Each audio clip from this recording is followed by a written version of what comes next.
Sobat Ngulik, ketemu lagi dengan aku Steffi dalam Ngulik Ngerumpi Katolik. Nah, hari ini sebelum bahas yang seru-seru seperti biasa, Steffi akan ingetin buat temen-temen yang punya UMKM dan mau UMKM-nya dipromosiin di Ngulik, boleh banget nih hubungi nomor yang ada di description box supaya nanti kita bisa promosiin usahanya teman-teman di Ngulik secara gratis. Oke, ini seperti biasa, hari ini kita akan membahas sesuatu yang seru nih, karena kita baru aja habis ganti paus. Hari ini kita akan membahas tentang Paus Leo ke-14 dan implementasi Konsili Vatikan kedua. Wah, itu apa sih Steffi korelasinya? Ada, tenang teman-teman. Hari ini seperti biasa, kalau bahasannya berat, saya sudah ditemani oleh Romo kesayangan kita, Romo Hendrikus Prasojo. Halo, Aduh, sahabat Ngulik. ini Romo sibuk ya, Romo artis, jadi susah sekali dapat jadwal. Puji Tuhan, akhirnya hari ini kita bertemu, Romo. Iya, sudah sekian lama kita mengatur ini ya. Iya betul, akhirnya jadi juga. Jadi juga. Oke. Aduh Romo. Untung nggak sampai ganti paus berikutnya. Iya betul, aduh Waduh, Romo. lama banget itu. Romo udah pindah mungkin. Kayaknya Romo Pras ini betah ya di SMI. Jadi kayaknya Puji Tuhan. sampai seterusnya masih mau tetap di sini. Puji Tuhan. Bilang apa ini ya? Romo Pras ini aku Yes. penasaran nih. Ngebahas paus baru, aku mau tanya. Sejak kita ganti paus baru, apakah Romo Pras sudah pernah belibet ngomong saat doa syukur agung? Tunggu bentar, aku juga mau ngomong satu. Kayaknya ngomong ganti paus tuh nggak enak ya, kayak ganti baju Oh, gitu. iya. Apa nih Romo bahasa eloknya? Pemilihan paus yang baru. Oke. Penunjukan paus yang baru Oke. setelah berpulangnya Paus Fransiskus. Oke, baik. Ya, pokoknya bahasanya kita punya paus yang baru sekarang. Iya, setelah terpilihnya Setelah paus. terpilih yang baru. Oke. Nah, Jadi lebih santun. Terima kasih Romo ya Pras. sama-sama. Gini-gini aku santun kan. Nah, memang aku tuh begitu sebenarnya, Steffi. Enggak. Kok disangkal? Ya, jadi saya sih puji Tuhan nggak pernah gitu ya. Puji Tuhan enggak Puji ya? Tuhan nggak pernah ya. Belibet Dan setelah paus yang belibet baru. setelah ganti paus. Tadi pagi juga enggak. Dan memang puji Tuhan sih, saya menyadari bahwa bukan berarti saya nggak sayang sama Paus Fransiskus ya. Justru saya sangat terkesan dengan paus baru. Jadi ketika beliau pun terpilih, saya yakin itu pilihan dari Tuhan lah gitu. Sehingga ya bukannya tadi lagi bukan karena saya nggak sayang Paus Fransiskus, berarti cepat banget move on-nya gitu, masih nggak kebelibet, enggak dong. Tapi justru karena saya bangga Paus Leo ini punya sesuatu yang nanti kita bahas bareng-bareng lah, kenapa dia tuh bagi saya juga suatu tokoh yang menarik untuk dibahas gitu. Wah, mantap ini Romo. Saya aja Romo udah bulan Mei ya 2025, saya masih suka tulis 2024. Oh, Ya, untung bukan saya yang pimpin doa syukur agung ya. betul. Aduh, saya anaknya memang susah move on ya, Romo. Aduh. Nggak apa-apa, bagus itu supaya kamu awet sama Alfer. Iya, betul, puji Tuhan. Semangat Alfer. Nah, Romo, ini kita bahas paus yang terpilih yang baru. Yes. Sama Konsili Vatikan kedua implementasinya.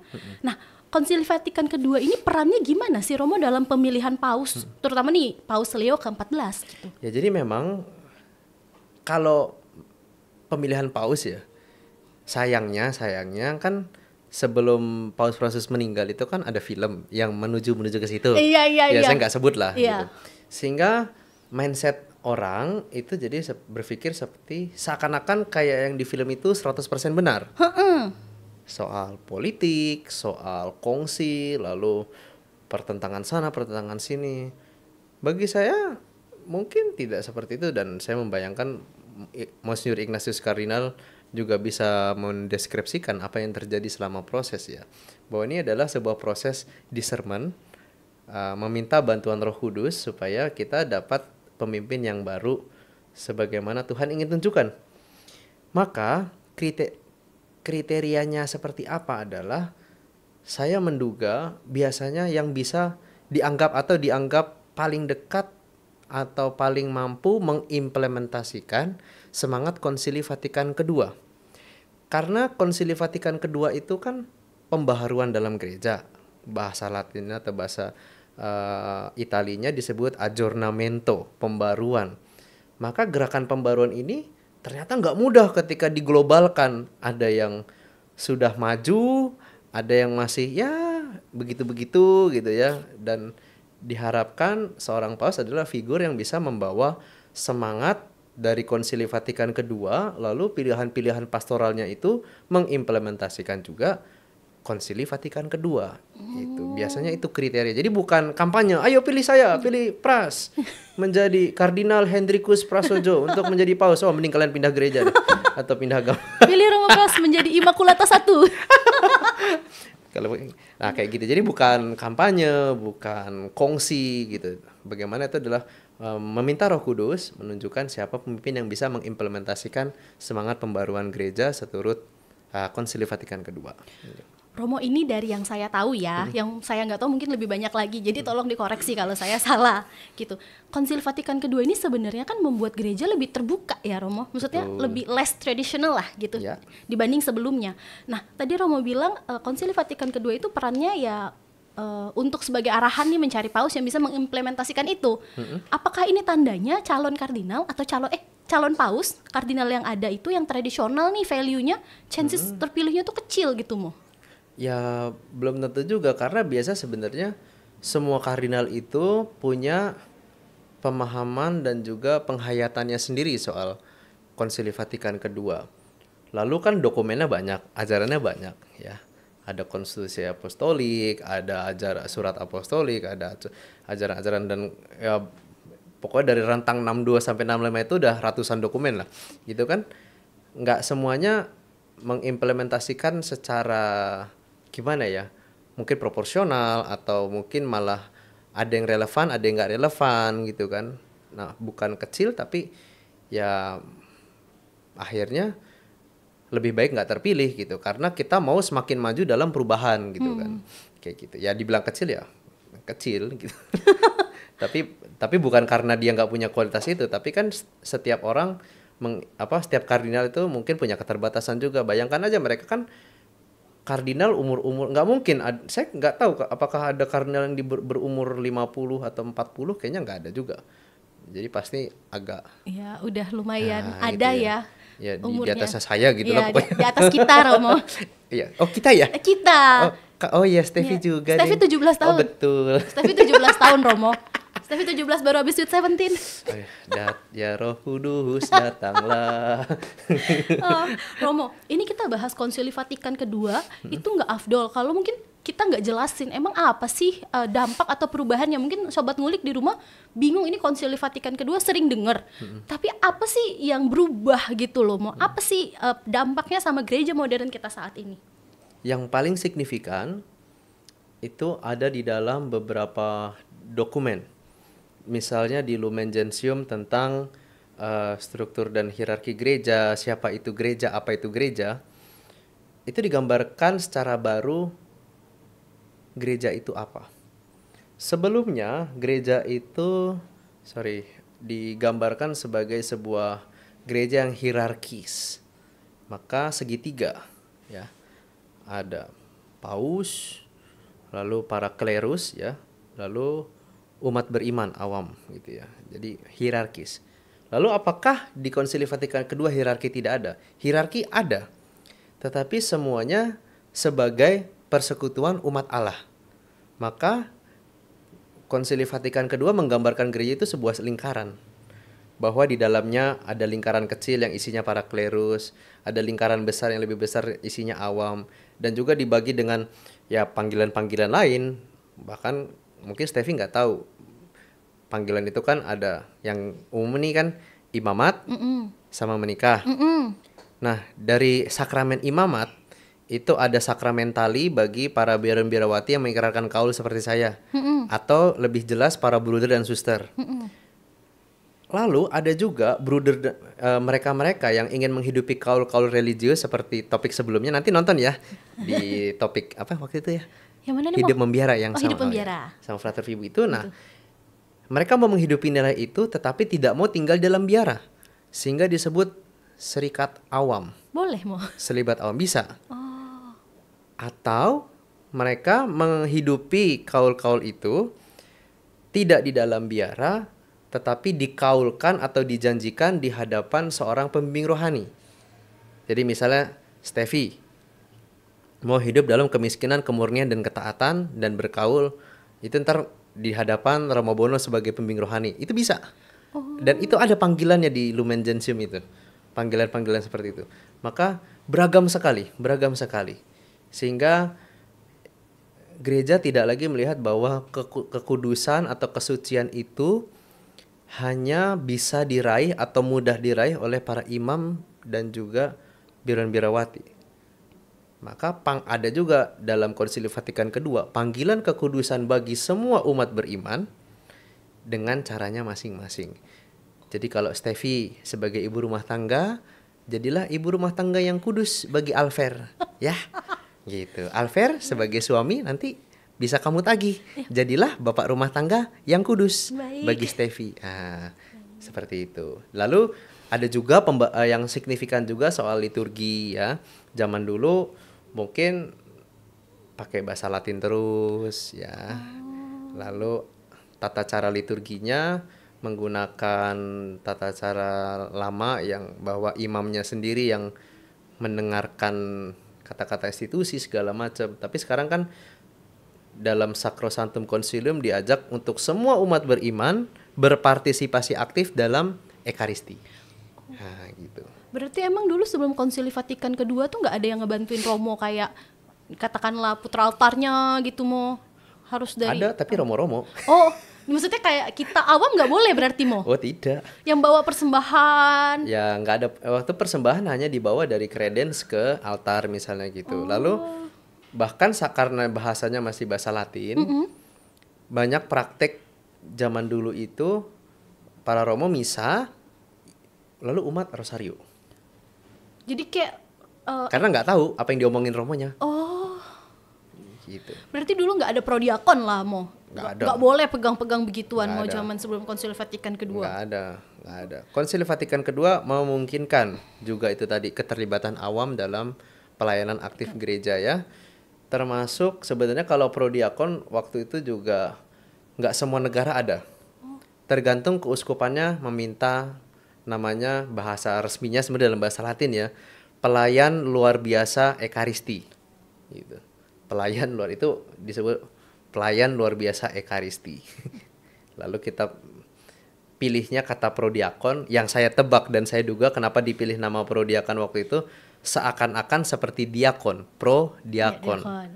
Sedangkan untuk putra altar itu seakan-akan seperti frater akolit, maka namanya proakolit.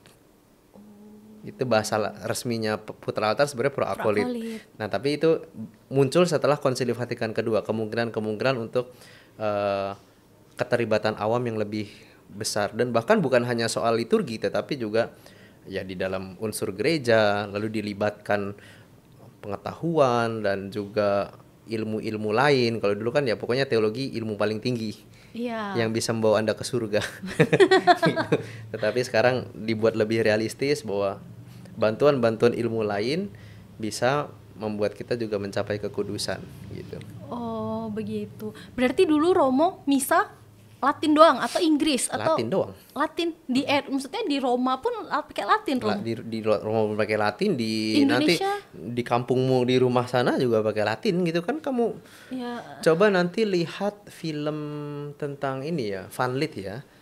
Bagaimana mereka waktu orang-orang Katolik pertama itu diajarkan Paternoster. Bahkan bapak saya tahun 49 lahiran 49. Beliau masih ingat Credo in unum Deum. Jadi aku percaya pakai bahasa Latin. Karena zaman itu disuruh hafalin. Untuk bisa misa. Gitu. Wah, sulit sekali ya Romo. Maksudnya saya bersyukur nih saya lahir. Bersyukur ya. Saya lahir sudah. Apa perlu saya wajibkan di SMI ya? Tolong jangan. Aduh. Saya wajibkan bagi yang mau menikah harus hafal Credo dalam bahasa Latin. Puji Tuhan saya sudah menikah. Oh, yang membaptis anaknya. Ini nggak bercanda. Tolong Romo ini tolong diikat ya. Untung saya bukan bagian katekese. Iya, tolong jangan. Aduh, Romo ini meresahkan ya. Sobat ngulik ya, tolong di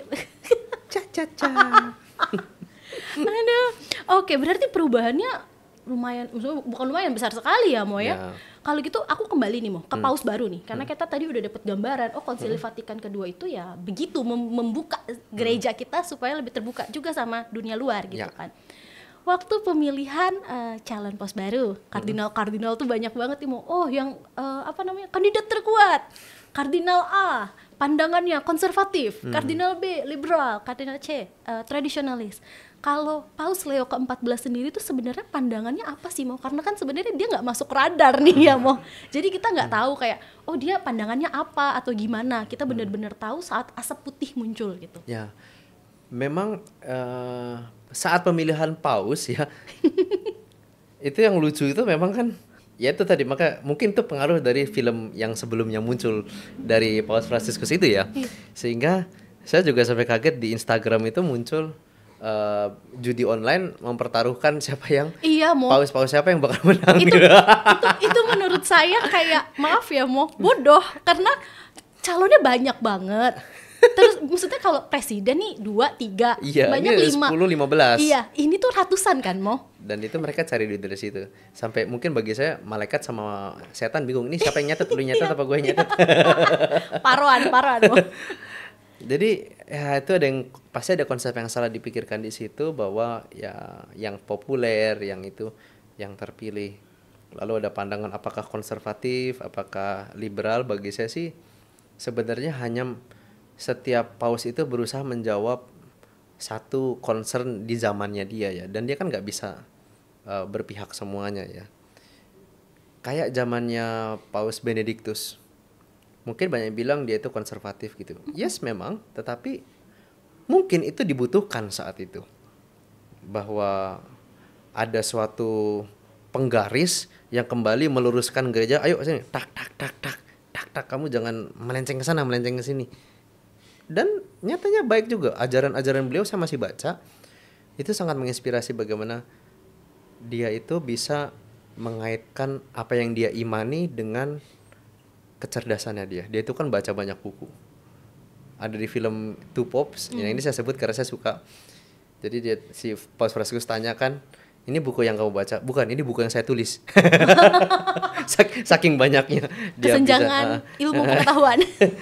Tapi itu yang mungkin yang dibutuhkan. Lalu Paus Fransiskus dia menjawab kebutuhan yang lain. Mungkin dia melihat ya selama ini dengan yang dibuat Benediktus bagus gitu ya, kembali meluruskan. Nah, dia ingin lebih merangkul. Gitu. Itu yang disebut orang liberal segala macam. Jadi disebut liberal juga karena ya orang ngelihatnya letterluck ya. Wah dia memperbolehkan atau dia memberi contoh untuk mencuci kaki seorang perempuan. Dia mencuci kaki orang yang bukan Katolik. Ya itu akhirnya penghayatannya letterluck buat saya. Dia sedang mengimplementasikan apa yang dia hayati di dalam Konsili Vatikan kedua. Dan saya rasa semua kardinal itu ingin menjawab semua paus ingin menjawab di masa itu butuhnya apa. Dan nanti itu kan berpengaruh dengan nama yang dia pilih sebenarnya. Nanti ya. Dan akhirnya bagi saya ya gimana ya Steffi ya, apakah konservatif, apakah liberal, bagi saya nggak penting lagi, bahwa dia sudah dipilih dengan model yang bukan politik, dimana prosesnya aja banyak doanya Steffi, bukan banyak kampanyenya. Jadi banyak doanya ya. Banyak doanya. Jadi kan para kardinal kan namanya konklav. Iya sih. Dengan kunci. Jadi semua dikunci di dalam ruangan masing-masing untuk apa? Untuk berdoa. Oh, mereka sendiri-sendiri Mo? Iya, enggak, iya dong. Rame-rame. Enggak. Untuk dalam proses merenungkan siapa memilih siapa itu, mereka masuk ke kamar masing-masing. Lalu ntar baru di ruang sidang itu mereka sudah punya siapa yang mau mereka tulis. Gitu. Tapi mereka nggak ngobrol Mo? Yang ngobrol. Oh. Ada sih namanya murmuring, tapi saya rasa itu hanya untuk membuka wawasan ya. Lebih banyak suasana doanya. Konservatif liberal, sekarang saya juga kurang tahu apakah Prevost akan menjadi konservatif liberal. Kita nggak bisa nebak ya. Dan mungkin bisa kelihatan dari berbagai macam tanda, tapi ntar daripada seuzon kan, let's see aja gitu. Betul. Kita lihat kira-kira apa, bagaimana sih gitu kan ya Mo. Tapi kalau gaya kepemimpinan itu menurut Romo nih saat ini gimana sih Mo? Dari ini kan sudah ya dari Mei, sekarang udah Juni, baru 1 bulan. Kan ini kalau pemilihan presiden baru mau 100 hari. 100 hari pemimpin baru gitu. Nah, ini kalau Romo lihat gaya kepemimpinannya itu gimana sih, Mo? Satu, memang kita bisa melihat tanda-tanda yang muncul ya. Misalnya pemilihan nama. Dia memilih nama Leo. Memang nama Leo punya kesan kuat, ya, kuat, terus berkarakter, terus mungkin sedikit otoriter, tapi dalam arti tentu dia punya visi lalu dia mengarahkan, ya, dengan otoritasnya dia mengarahkan, tapi bukan menjadi pribadi otoriter yang akhirnya menindas. Maka itu tanda pertama nama Leo. Tapi saya rasa ada penjelasan lain pasti yang saya sudah dengar sih dan sudah baca beberapa artikel kenapa dia pilih nama Leo. Lalu tanda kedua yang paling viral kan orang membandingkan, oh dulu Paus Fransiskus keluar hanya pakai baju putihnya saja. Iya loh, Mo. Ya kan? Iya, itu berat banget, kayak seolah-olah Paus Fransiskus tuh udah bikin standar dewa yang tinggi. Iya kan, terus yang begitu yang baru, jadi ibaratnya tuh kayak mantan tuh kayak masih terbayang-bayang gitu, Mo. Yang baru tuh dibandingin terus, padahal sebenarnya nggak salah juga kan, Mo? Enggak, karena begini, itu wajib. Iya kan? Sebenarnya, nah itu dia, Paus Leo muncul dengan pakaian kepausan lengkap, ya. Ya itu standar aja gitu. Bahkan bagi saya itu gestur yang baik bagi dia, bagi Leo ke-14, bahwa dia menunjukkan apa yang dia inginkan dari kepemimpinannya dia. Mungkin dari tampilan dia begitu, ya, kelihatan seperti wah konservatif, tradisional gitu kan. Tapi coba Steffi kalau ketemu suster masih adem kan liatnya. Masih sih, Mo. Gitu kan. Beda lah Mo, pokoknya. Lebih auranya. maksudnya itu juga kadang-kadang kan jubah sebetulnya pakaian biaran berwati, jubah itu juga menunjukkan karisma yang sedang ingin dibagikan gitu. Dan itulah Leo ke-14. Mungkin di bidang itu dia akan kembali pada tradisi. Ya kayak saya gini lah, begini sering pakai jubah, pakai salep begini sih. Sesama Katolik kan sering nanya, emang masih perlu ya Romo pakai salep segede itu? Gitu kan. Ya saya sih jawab aja, ya kalau kamu pamer mobil kamu semewah mungkin tapi kamu nggak berani pamer Tuhan Yesus, ya lucu juga gitu kan. Saya bilang gitu aja. Atau kamu mau pamer rumahmu sebesar istana bonekanya Dufan gitu kan. Serem, Mo, Ding berarti. ding ding ding ding ding ding ding. Tetapi kamu itu hanya perumpamaan, bukan saya berarti memaksa atau menyuruh semua orang SMI untuk pakai salep besar begini. Ini normal untuk seorang biarawan OMI karena setiap kami diberikan salep begini. Nah, itu mungkin juga yang dihidupi Leo ke-14. Saya membayangkan ya saya jadi paus, ini normal begini, ini bajunya begini. Gitu kan. Dan nggak ada niat-niat apa-apa gitu. Berarti lebih ke arah penghargaan terhadap ya imannya lewat pakaian yang dipakai kan, Mo. Begitu. Kayak ya dia mengemban tugas bukan sebagai pemimpin tapi kayak sebagai hamba Tuhan yang dipercaya Tuhan gitu kan, Mo. Makanya dia pakai lengkap gitu, Mo. Dan itu kan biasa ada doa-doanya. Saya pakai jubah aja berdoa loh. Iya, yang kayak di lagu itu kan, di MV. Iya, nanti lihat MV-nya ya, jangan lupa. itu bukan rap. Saudara-saudari terkasih. Saya pikir nge-rap loh, Mo, kayak wah gila keren banget ternyata ini Romo ini Pras. sebabnya.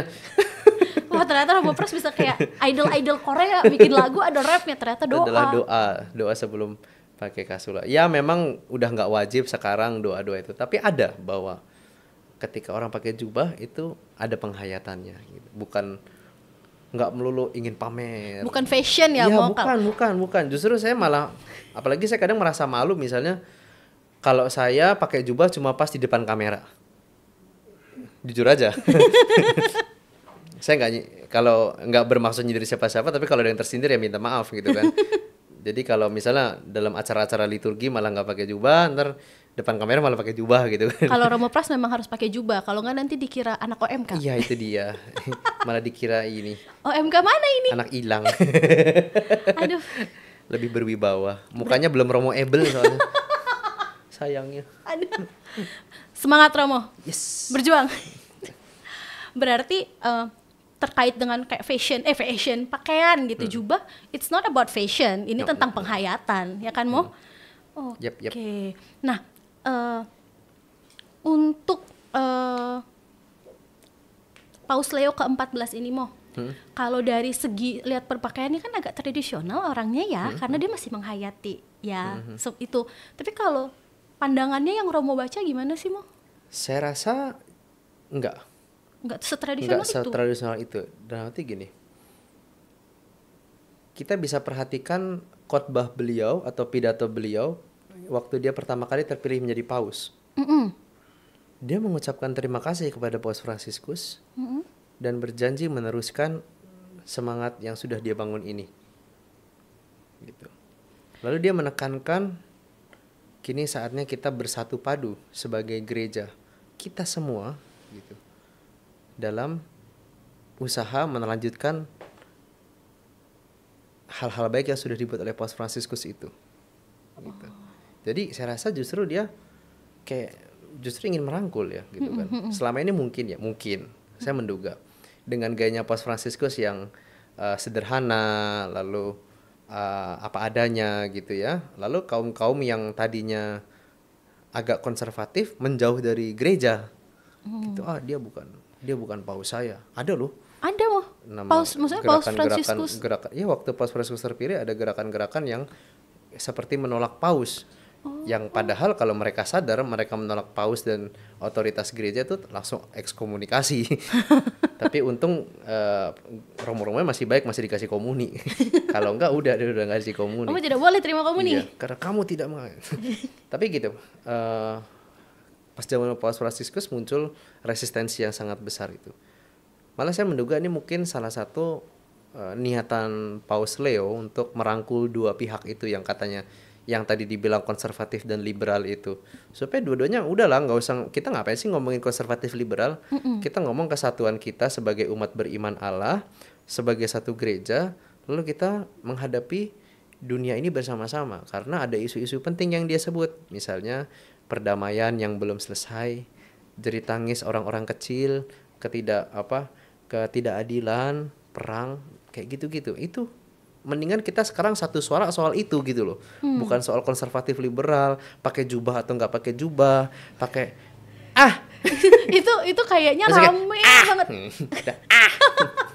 Itu rame banget di internet, kayak orang jadi pada kayak ahli teologi semua loh Romo, kayak wah ini yang ini aja liberal bagus, enggak harus yang konservatif agama yang begitu loh. Jadi kayak seolah-olah ya kalau kamu konservatif kamu tidak bisa liberal, kamu liberal, kamu tidak bisa konservatif, gitu loh. Jadi kesannya tuh kayak you have to pick a side gitu kan Mo. Padahal sebenarnya kayak kalau kita lihat Paus Leo ke-14 ini dia ingin bergandengan tangan. Yes, dia nggak mau pick a side. Dia bilang itu, saya ingat betul ada mano in mano itu, dia bilang ayo kita bergandengan tangan. Itu visinya beliau. Wah. Dan saya lanjutkan, dan itu yang saya baca di beberapa artikel kenapa dia pilih nama Leo. Kenapa itu Mo? Leo ke-13 ya pendahulunya dia itu muncul di zaman revolusi industri sosial. Jadi banyak kaum buruh yang tertindas dan dia mengusahakan sebuah revolusi baru yang lebih manusiawi dengan dokumen-dokumen Rerum Novarum. Nanti kita bahas kapan-kapan ya. Aduh Tuhan Yesus. Baik. Oh jangan. Baik. Nah, akhirnya dia merasa ya saat ini adalah masa yang tepat juga untuk melakukan revolusi besar. Maka dia pengen nama Leo ke-14. Oh begitu. Di zaman Leo ke-13 ada revolusi yang besar di tengah-tengah dunia industri, terus juga tatanan sosial. Dan dia sekarang melihat ini adalah peluang besar setelah Paus Fransiskus untuk melanjutkan revolusi itu menjadi lebih serius dan lebih sungguh. Maka dia pilih nama Leo. Oh begitu. Ini Mo, kan pas homili pertama tadi Romo bilang ya, Paus Leo ke-14 ini dia bilang dia akan meneruskan semangat ekaristi, terus melanjutkan misi Paus Fransiskus gitu. Terus misi yang langkah yang diambil tuh serupa sebenarnya sama Paus Fransiskus gitu Mo. Menurut Romo tuh kenapa sih Mo? Maksudnya emang ya memang saat ini perlunya seperti itu Steffi, atau dalam tanda kutip nih Mo, ambil aman karena sebelumnya standarnya udah tinggi nih Paus Fransiskus, nanti dibanding-bandingin lagi gitu. Ya saya rasa sih yang pasti yang pertama bahwa memang apa yang dibuat Paus Fransiskus sudah bagus. Dan itulah gereja. Gereja itu kan pewarisan iman. Kita ada di sini semua kan pewarisan iman, pewarisan yang baik. Maka itulah yang membedakan pemimpin gereja dengan pemimpin dunia. Menarik Mo. Pemimpin dunia, jadi begitu dia diganti, apa aja yang jelek atau dianggap jelek sama dia diganti. Oh, enggak, saya nggak mau ini, saya nggak mau itu, saya nggak mau itu. Tapi ya udah, kalau pemimpin gereja apa yang baik diteruskan gitu kan. Oh. Saya juga ya itu saya nggak tahu ya. Saya sendiri mengalaminya begitu. Saya sebagai pastor rekan SMI gitu kan. Lalu ada pastor, ada Romo Bono gitu kan. Romo Bono udah punya gayanya gitu-gitu. Yang baik terus saya ambil lah. Masa saya bilang, oh jangan Romo Bono tuh begitu. Enggak lah. Nanti aku seperti Iya, Romo Bono, nanti identitas aku tidak ada ini. Aku Gitu. kehilangan identitasku. Iya. Oh tidak. Tidak gitu, nggak kayak gitu ya Mo. Tidak. Aku harus beda dari Romo Bono Iya. karena ya nggak mungkin lah. Kita gereja kan sama-sama jalan untuk pertumbuhan iman umat, kemajuan gereja gitu-gitulah. Jadi wajar kalau Paus Leo akhirnya justru menggunakan apa yang digunakan oleh sudah dibuat oleh Paus Fransiskus sebagai batu pijakan untuk revolusi besar itu nanti. Wah, menarik ini Mo, warisan iman ya. Karena kan saat terpilih paus baru, kita cenderung membandingkan, terus kita berharap ini akan beda nih, kayak personanya harus beda gitu. Kamu jangan jadi Paus Fransiskus wannabe, tapi saat mungkin dia punya persona yang beda, kita akan bilang, kamu antek-antek Trump ini. Itu juga lucu sih, itu juga lucu sih, mentang-mentang dia dari Amerika sih. Pas banget kan Mo. Cocok logi. Habis pajak itu udah lagi digoreng, pilih pausnya dari Amerika Romo. Terus kayak adik saya Romo, ini antek-antek Trump pasti. Jadi, atau enggak ada yang bilang ini konspirasi supaya Trump tidak macam-macam sama gereja Katolik. Tapi ya nggak gitu karena memang sih kita belum bisa tahu persis apa yang akan dibuat Paus Leo ke-14, tetapi saya punya kesan dia itu tokoh yang ingin justru menggandeng dan merangkul banyak pihak di dalam gereja, sehingga dia tadi yang menyebut Paus Fransiskus, mari bergandengan tangan sebagai satu gereja gitu.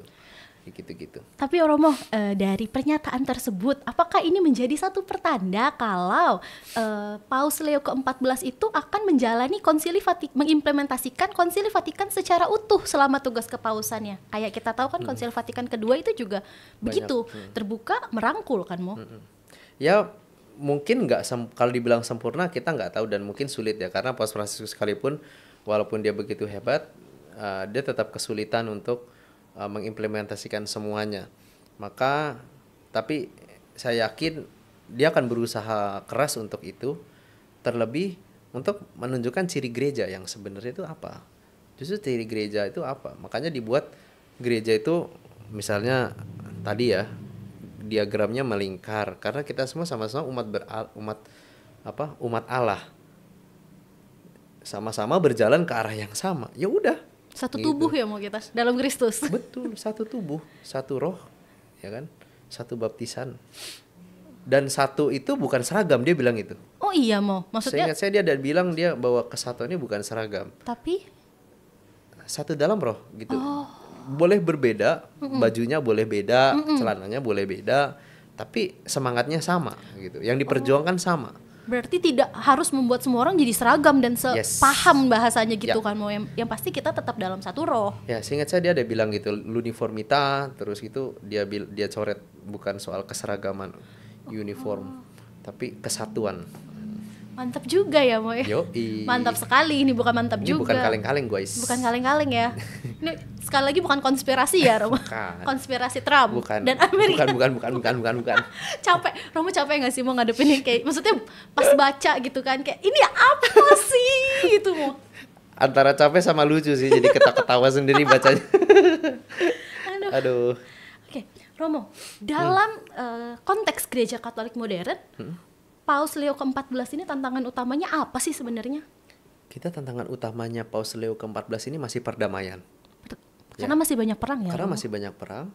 Ya yang paling kelihatan, sorry to say, Rusia Ukraina, terus Israel Palestina, India Pakistan, dan mungkin daerah-daerah lain, negara-negara lain yang saya tahu karena saya punya teman-teman dari daerah sana, tetapi saya agak enggan mengatakannya secara publik karena data-data itu ditutup di media. Misalnya soal pemusnahan suku-suku tertentu, ya, ras-ras tertentu. Lalu pengusiran suku-suku asli dari daerahnya sendiri. Itu juga ada isu-isu seperti itu. Lah, terus itu kan bukan urusan agama. Iya. Benar nggak? Pasti kamu mikir gitu. Iya, saya pikir kayak Romo bakal bilang jumlah imam yang menurun, Steffi. Banyaknya tidak mau menjadi Romo. Ternyata ya, bukan berarti saya mau menghilangkan itu ya. Itu tetap penting ya. Bapak Ibu kalau punya anak laki-laki harus tetap jadi Romo loh.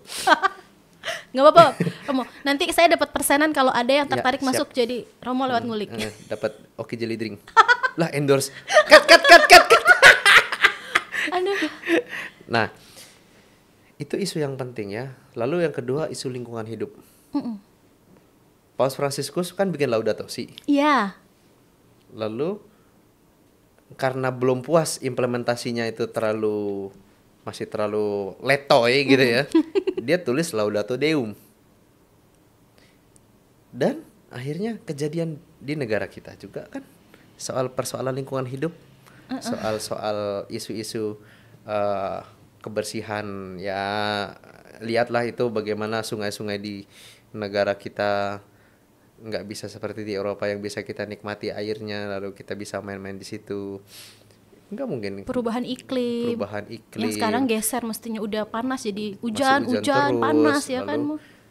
Dan kenapa itu jadi isu terus? Karena di panggilan seorang Katolik, ingat Lukas 4, Yesus bilang, aku diutus mewartakan kabar sukacita kepada orang miskin, memberikan pembebasan kepada orang tawanan dan penglihatan bagi yang buta.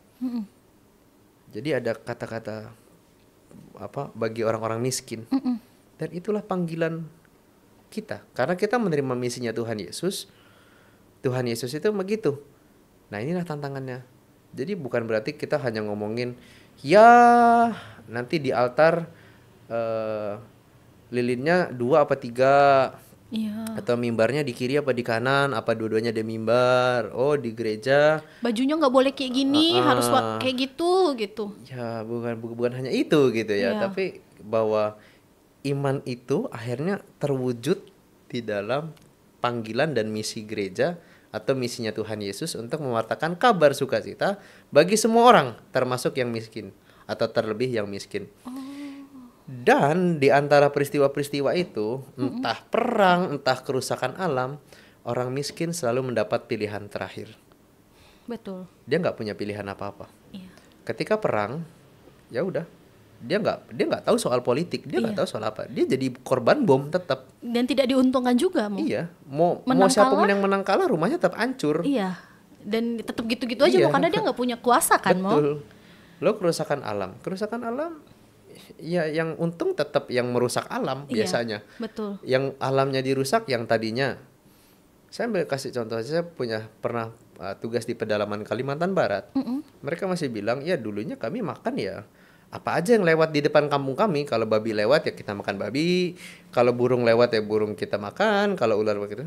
Terus ada momen di mana mereka tuh bingung lagi, wah kok udah nggak ada binatang yang lewat karena alamnya sudah berubah. Iya.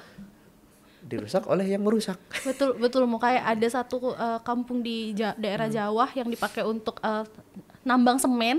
Itu kan airnya jadi tercemar, sementara mereka selama ini ya bertani gitu loh. Betul. Dan yang betul kata Romo, yang akhirnya dirugikan adalah yang mereka yang kecil-kecil. Nah, itulah tantangan Paus Leo ke-14 dan itu yang saya tebak kenapa dia mengambil nama Leo juga. Karena situasinya kurang lebih mirip. Ketika revolusi industri, revolusi sosial terjadi, itu kan paham kapitalis muncul besar-besaran, bahwa siapa yang punya modal besar itu akan menguasai industri, ya kan? Ya sampai sekarang sih. Tapi saat itu lagi bombastis, maka dia dengan dokumen-dokumennya itu Rerum Novarum dan segala macam redintegratio itu, dia ingin supaya ada penghargaan hak manusiawi. Nah, saya rasa itu dia melihat ada kemiripan situasi itu sekarang. Gitu. Ini baru sih buat saya. Saya pikir Romo akan bilang kayak tantangan utamanya tentang hal-hal menggereja aja, kayak umat yang jarang ke gereja, anak-anak muda males ke gereja. Saya pikir seperti itu, maksudnya ini masalah, tapi ternyata yang lebih besar adalah masalah kemanusiaan justru ya Romo ya. Karena kalau soal itu masalah telur sama ayam sih menurut saya sih, soalnya kayak waktu saya di Itali, ketika gereja akhirnya lebih berkomunitas, lebih peduli pada lingkungan, lebih peduli pada orang miskin, orang jadi ke gereja lagi. Gitu loh. Iya. Jadi kayak mereka melihat, oh ternyata ini tuh orang Katolik gitu. Mereka yang tadinya mengaku ateis, mereka yang mengaku nggak butuh gereja, akhirnya terlihat, oh iya ya ada kebaikan dalam gereja, akhirnya masuk gereja. Gitu. Kalau di sini kan harusnya karena udah banyak orangnya, harusnya semakin banyak kebaikannya. Begitu. Betul. Jadi bukannya saya nggak mengurusin yang nggak datang ke gereja, tapi ya sadarlah nak, Kerajaan Allah sudah dekat. Itulah sederhana gitu. Tapi itu yang mau dituju oleh Paus Leo, isu-isu bagaimana iman dan Konsili Vatikan kedua itu diimplementasikan secara lebih real di dalam kehidupan yang nyata, yang bisa dilihat. Gak cuma sekadar hal yang gak terlihat dan naskah panjang doang ya Romo ya? Ya, betul. Bukan cuma ide bahwa engkau akan masuk surga. Oke Romo, ini pertanyaan terakhir. Asik, terakhir. Akhirnya ya Romo. Lega Romo? Nah, pertanyaan terakhir bernilai 100 poin. Yes. Belum. Romo, kita punya pemimpin baru, Katolik. Paus Leo ke-14. Cakep. Bukan pantun ya? Bukan pantun. Bukan pantun Romo. Kita punya paus baru yang sudah terpilih Romo. Kita sebagai umat Katolik ini sikapnya harus bagaimana sih Romo? Kalau sebagai warga negara kan ada presiden baru nih. Kita awasi 100 hari kerjanya, kita tagih janji-janjinya. Cuman kan kalau saat paus terpilih kan sebenarnya dia nggak kampanye ya Romo. Betul. Kita harus bagaimana sih sebagai seorang Katolik? Ya, yang pertama dan utama adalah mendoakan beliau supaya beliau selalu hidup di dalam tuntunan dan bimbingan Roh Kudus dan bisa menggembalakan kita atau menjadi sosok primus inter pares, yang istilah yang jarang dipahami orang-orang yang bukan Katolik, bahkan orang Katolik sendiri pun kurang memahami. Kita sulit menerjemahkannya soalnya, bahwa apakah paus itu gembala tertinggi, pemimpin umat Katolik sedunia? Bukan. Pemimpin kita Yesus Kristus. Pemimpin kita Yesus Kristus, pendiri kita Roh Kudus. Itu gereja Katolik berdiri atas dasar Yesus Kristus dan Roh Kudus serta kehendak Allah Bapa untuk menyelamatkan manusia. Bahwa akhirnya dia menunjuk Petrus, itu disebut primus inter pares, yang pertama di antara saudara-saudaranya. Jadi kita perlu mendoakan beliau, bahwa beliau itu sebenarnya ada sosok yang dituakan, mungkin ya kita hormati dan kita mau mencontoh dia gitu. Kayak kita punya kakak nomor 1, atau membayangkan satu keluarga ada kakak paling tua, itu biasanya jadiin contoh gitu loh. Oh nih teladannya gini, oh dia kakak rajin, kalau gini-gini rajin. Nah, maka itu kita mendoakan supaya beliau selalu sebagai gembala menjadi gembala yang bisa kita tiru dan kita contoh. Dan yang berikutnya, kita sebagai orang Katolik harus juga mendukung beliau dengan iman kita, bahwa akhirnya jadi umat Katolik mengimplementasikan juga Konsili Vatikan kedua dan juga nilai-nilai Injil gitu ya. Bless you. Hai. Thank you. Kayaknya dia ngomongin saya ini. Steffi ya? Dalam hati. Atau jangan-jangan Alfer. Menarik ini teori konspirasinya Romo. Mungkin bisa jadi podcast yang berikutnya. Bercanda. Tapi itu ya, intinya mendoakan, lalu kita sendiri berusaha mengamalkan iman kita sebagai orang Katolik. Karena itu tadi ajakan Paus Fransiskus adalah mari kita bergandeng tangan. Udah ayo kita bergandeng tangan sama-sama menjadi orang Katolik yang makin signifikan di tengah-tengah dunia ini. Bukan soal angka, bukan soal jumlah, tapi pengaruh kita bagaimana sebagai orang Katolik. Oke, super sekali Romo. Berarti kita harus mendoakan, itu yang penting ya Romo. Instead of kita mikir kayak isu-isu konspirasi di internet Romo, apakah ini paus terakhir, apakah ini paus yang akan membawa kepada kehancuran, apalagi dia dari Amerika Romo. Daripada pusing mikirin yang kayak gitu, mending kita doakan lalu kita implementasikan apa yang diajarin ya Romo ya. Betul. Daripada kita pusing-pusing yang kayak aduh aku nggak mau nurut, nanti aku terbawa kepada arus yang tidak jelas. Gitu kan Romo. Kocak gaming. Ini sesat tidak gitu. Kita doakan ya Romo. Amin. Supaya Roh Kudus membimbing paus kita yang baru Leo juga. ke-14 ini. Iya. Betul. Oke, wah Sobat Ngulik, tadi kita udah banyak ngobrol nih soal Paus Leo ke-14, soal implementasi Konsili Vatikan kedua. Pasti Sobat Ngulik di rumah udah makin tercerahkan. Nggak lagi kayak aduh aku baca ini katanya tapi pausnya ini begini, tapi begitu, ini tapi nggak ada di list daftar kardinal terkuat untuk dipilih gitu. Jadi nggak seperti itu lagi ya, kita diarahkannya oleh Roh Kudus. Betul. Oke, sip. Kalau begitu, Sobat Ngulik, terima kasih banget loh dari tadi yang udah dengerin Steffi dan Romo Pras di sini diskusi. Buat Sobat Ngulik yang mau tanya atau mau nyampein pendapat, mau kritik atau saran, boleh banget komen di kolom komentar. Jangan lupa untuk like, subscribe, dan nyalain tombol lonceng supaya kalau Steffi sama Romo Pras podcast bisa masuk notifnya. Kalau begitu, aku Steffi. Saya Romo Pras. Kita berdua pamit undur diri. Sampai jumpa. Dadah. Dari cerita podcast